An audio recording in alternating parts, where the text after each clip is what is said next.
በአየር ኃይላችን እጅግ አስደማሚ የሰው ልጆች የማድረግ አቅም የታየበት ብቃት እና ሌሎችም ቴክኖሎጂዎች ዛሬ መገንባት የሚያስፈልገው ነገን መዋጀት፣ ኢትዮጵያን ማጽናት፣ ኢትዮጵያን ማስቀጠል፣ ኢትዮጵያን ለቀጣዩ ትውልድ ማሸጋገር የኛ ታሪካዊ ኃላፊነትና አደራ ስለሆነ ነው።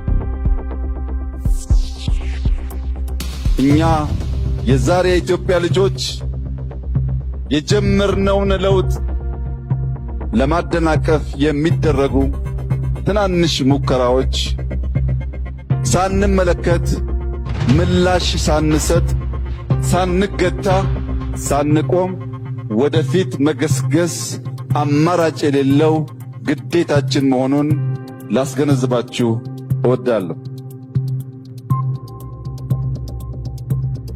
መዘጋጀት ያለብን ትናንት ለምናቀው ጠላት አዲስ ላልሆነው ስልት ሳይሆን በአዳዲስ መንገድ በአዳዲስ ስልት ባልጠበቅነው ሁኔታ መጥተው ችን ታላቅ ሀገር አንድነቷን ነጻነቷን ሊገዳደሩ የሚፈልጉ ኃይሎች የማድረግ አቅማችንን አይተው እንዲገቱ ከሞከሩም እንዲቀጡ ማድረግ ነው።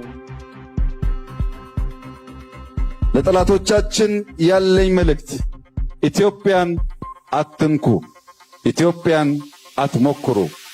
ጥቁር አንበሳ ማሸነፍ እንጂ መሸነፍ አያውቅም።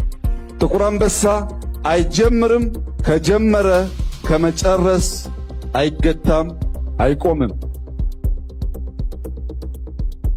ሰላምን ማጽናት እንፈልጋለን። ደፍሮ የሚሞክረን ካለ ግን ግብዓተ መሬቱን እናፋጥናለን።